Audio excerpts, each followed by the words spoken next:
You seriously think you deserve any of Grandpa's estate? Jessica said loudly, her voice cutting through the soft chatter of people leaving the memorial. You're not even his real granddaughter. Her words hit me like a slap. The service had just ended. The chapel still smelled like lilies, Grandpa's favorite. People were quietly walking out, hugging one another, wiping their eyes. I stood near the front, holding the small program with his picture on it. My heart was already heavy with grief, but Jessica's words made it worse. That's not fair, Jessica, I said quietly, trying not to cause a scene. Grandpa never treated me differently. He always said I was his granddaughter. Blood or not. Jessica rolled her eyes. She looked perfect in her black dress, her hair neat, her lipstick untouched even after the tears she pretended to cry during the service. Hope, she said, smoothing her dress like she was brushing off the idea itself, you don't have a single drop of Smith blood in you. This family's legacy, it belongs to people who are actually part of the family. Her words were sharp and cold. I felt my chest tighten, not just from sadness, but from the pain of being reminded, once again, that she never saw me as one of them. I've been Grandpa's granddaughter for 25 years, I said, my voice a little shakier now. That has to count for something. It counts for nothing, she replied, her tone dropping so only I could hear. Not in court. Not on paper. You were adopted. I'm the only blood grandchild. Everything should come to me. If you try to fight this, you're just going to humiliate yourself. My name is Hope Smith.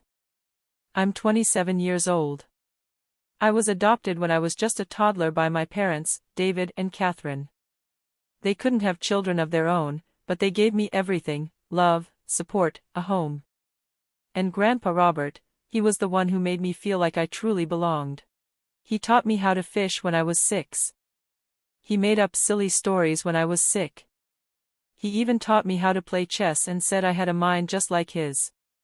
We spent every holiday together. Every birthday. He called me his little shadow because I followed him around so much. Not once did he ever make me feel like I wasn't really his. But Jessica, she always had a way of making me feel like I didn't fully belong. Like I was just borrowing a spot in the family, waiting for someone to remind me I wasn't a real Smith. This isn't about money, I told her, even though the truth was, there was a lot of it. Grandpa had done well in life. He was a brilliant architect. He owned several properties, made smart investments, and built a legacy people admired. This is about honoring Grandpa's wishes. Jessica scoffed. His wishes were for his legacy to stay in the family. You're just a charity case. My grandparents took you in because Aunt Catherine couldn't have kids, and they felt bad. That's all you ever were. Her words were cruel. I felt my eyes burn, but I wouldn't let her see me cry. Just then, Uncle Philip, Jessica's father, walked over with Mr. Harrison, the family lawyer. Both of them looked serious. We've scheduled a preliminary meeting regarding Robert's estate, Mr. Harrison said gently. It will take place next week. I understand it's a sensitive time, but we do need to begin the legal process. Jessica smiled like she had already won. Perfect, she said sweetly. Let's get this all settled quickly. She turned and walked away with her father and the lawyer. But as they walked down the aisle of the chapel, something slipped out from Mr. Harrison's folder and floated to the floor. It was a sealed envelope. My name was written across the front in Grandpa Robert's familiar handwriting. I bent down quickly and picked it up. In the corner, written in smaller letters, were words that made my heart stop. To be opened only in the event of family dispute. My fingers trembled as I held it. Grandpa had known this would happen. He had seen it coming. And whatever was inside this envelope, I knew it was something important, something meant to protect me. Jessica might think she had the upper hand, but in that moment, I realized her confidence might be resting on shaky ground. She didn't know everything. And Grandpa, even after his death, was still looking out for me. I love you, and nothing can ever change the fact that you are and always will be my granddaughter. With all my love, Grandpa Robert. I stared at the words in his familiar handwriting, my hands shaking slightly. My heart felt full and broken at the same time. Those few lines changed everything.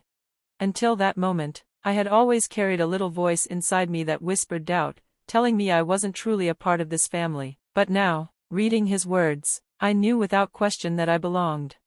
And then I saw it. Buried beneath the letter were more documents. Some were old and yellowed at the edges, others newer and carefully organized. As I looked through them, I realized something that made me sit back in my chair, stunned.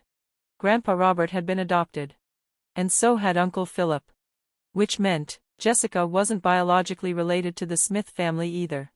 The same reason she had used to try to push me out of the family, blood, didn't even apply to her. She wasn't any more of a real Smith than I was.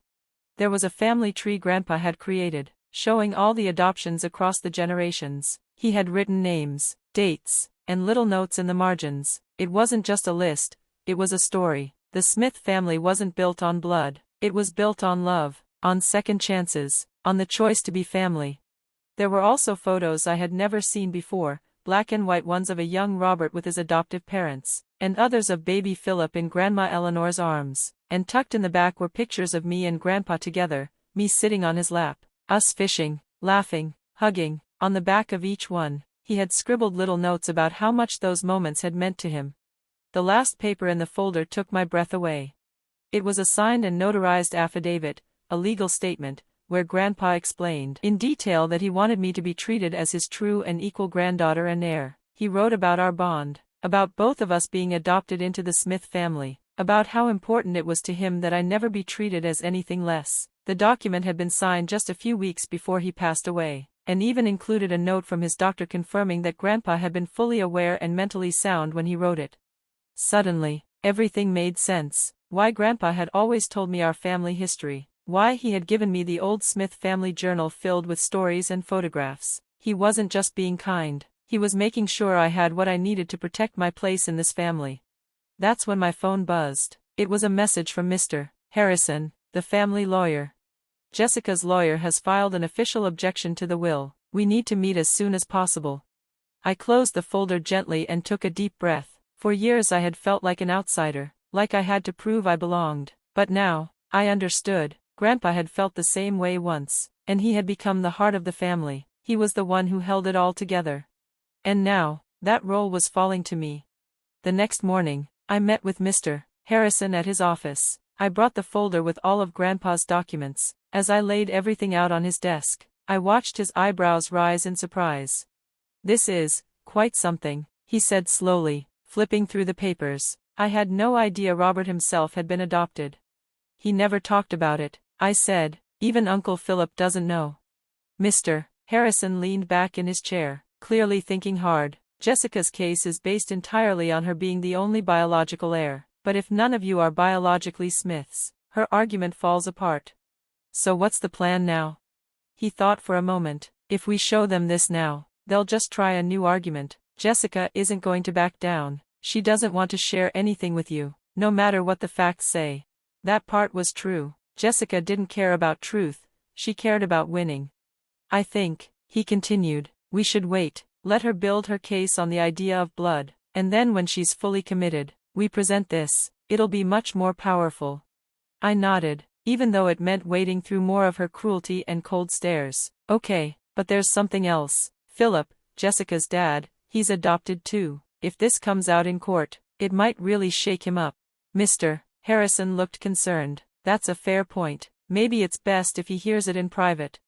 The next day, I met Uncle Philip at a quiet little cafe. He seemed nervous the moment he walked in, his expression already closed off. "I can't talk about the estate," he said immediately, not even sitting down. "Let the lawyers handle it." "This isn't about the money," I said, gently sliding an envelope across the table. "It's about something Grandpa wanted you to know." He sat down slowly and looked at the envelope. "What is this?" "Just read it, please." Inside was a copy of the adoption papers and a letter Grandpa had written just for him, one I hadn't seen until the night before. Uncle Philip opened the envelope slowly. As he read the letter, I watched the color drain from his face. This isn't real," he whispered. "Dad was adopted?" "Yes," I said softly. "So were you, and so was I." He stared at me, shocked. "But I never knew." "He kept it private. Maybe he thought you didn't want to know. Maybe he was protecting you." Uncle Philip looked away, his jaw tight. I just wanted Jessica to have a strong identity, to never feel like she didn't belong. I get that, I said, I really do, but hiding the truth doesn't protect people. Grandpa believed family was built on love and choice, not blood. He sighed deeply and rubbed his eyes. Jessica won't take this well, she's convinced she's the rightful heir. She needs to hear the truth, I said, she deserves that much. He stood up, his shoulders heavy. I can't tell her, I can't. I watched him walk away, feeling sad. I understood his fear, but his silence meant I'd be facing Jessica alone. That night, Jessica's lawyer called. They were escalating everything. They wanted an emergency hearing to stop any part of the estate from being distributed until Jessica's claim as the sole heir could be reviewed. Mr. Harrison called soon after. They're moving fast, he said. The hearing is next week. Should we present the documents now? I paused. I thought of Jessica, of her smug confidence, of Grandpa's wishes, and I thought of the journal, the pictures, the stories, all the things that made this family what it truly was.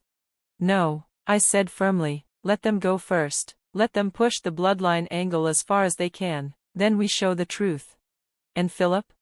He won't help us, I said, he's not ready. Mr. Harrison sighed, then it's just you. Yes, I said quietly, but it's enough. Grandpa made sure I'd be ready. As I hung up the phone, I looked again at Grandpa's handwriting on that first letter. He hadn't just left me evidence, he'd left me something stronger. The truth, the legacy, the right to call this family mine. And I wouldn't let anyone take that away.